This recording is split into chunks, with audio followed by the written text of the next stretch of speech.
Mr. Mipano Pamela watu.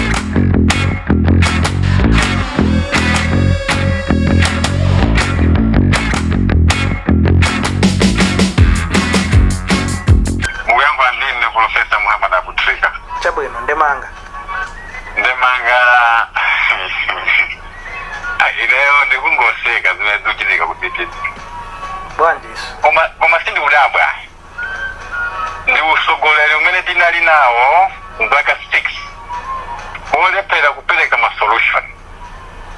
Andi akamaganiza zoti ati kufuna tibwereso titala ine ndikudabwa kuti if you have failed ma solution achipani.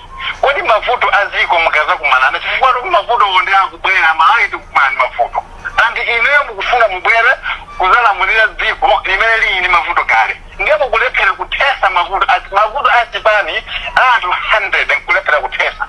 Kodi angazakwanise kuthesa mavuto aziko abalai mafuta amene fusa.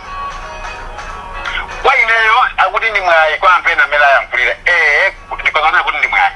Kuma problem yepene ilipo ndikuuzane kumene kuti anthu aja asungana campaign kumpasa. Ndipo no after election kuti no apita ku convention kujako zosati azina zili zose zimezinga zakali against president ali pano power ajipani. Mukagulukena ko stanzi zivomereza. Ndenga zivomereza ndekuti kuzakhabe mavuto kuzapitirira chifukwa tikwaziwa mitima yawo. Anthu onsewa ali ndi njala ndi usogolero. Anali former president ndi anjala ndi usogolero. Nawonso anakoma ndi anjala ndi usogolero. Ndi anthu onsewa anjala ndi usogolero. And do you expect anthu onsewa apite ku convention? Tikuti zosatira zake zikazakayeza nzabwino. Ndikukayika kwabwino. Kwa ineyo ndimene timayembekezera ndimene amusali kada amfo ndipaka pawo. I'm stepping down and mupikisane winawo nizampata support. Chimene chimene chiganizo chabwino chanzeru osakhazo izi zimene apangizo dictate ndi mapower hungry politician akudpp pokachita convince iwo kuti abwereso ku politics. Akulu ndizimwameleza if you have done inuyo kumbali yanu mwapanga muzimwameleza kuti mudapanga nthawi inotasirira mpena ake tikapaka kamira ape kudizira mulira achimete lero simmawa mena amawa yauganizira lero musaganize ngati aziganiza chimozimozi tizulu is impossible. Let us respect amalawi ifeyo twasese tikimafuna so kuzalambulira ziko linolo ngati kuti alambulira ndikulephera apasa amfena ake uoneso mena angapangira zinzamu imene papoto balewa maganizo anga ndikuona kuti anthu amene wawo amene anaitana kuti sina aitana pa zifukwa ziwiri. Chifukwa choyamba akuti ndi amene amachita leak information kuti GPG ndiude mboma 1 2 anthu amene wawa akuti ndi anthu azowiri komanso paja anachitisa msonkhano kumasiro kumpa 25 kuliyongwe ananena kuti tifuna tilande chipani.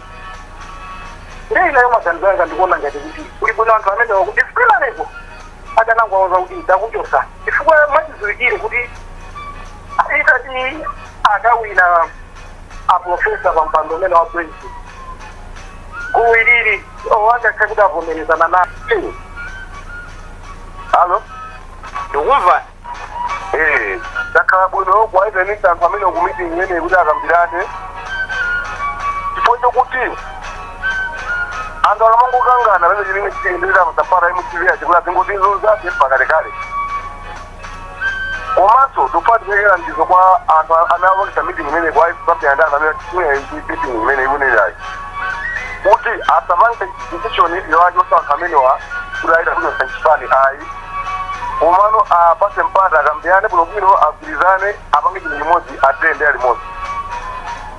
Komanso ndifuna nditekera ndizo limodzi kwa Mr. Mfumu andazi zawo kuti iwo atakhala kuasikale chipane kuti chipane chakuti yatsogolera nimwene bulezi ndizo 2025 sanga dutse akina chakubwera ndi chino sanga apite sanga awine singathekezera fura mata.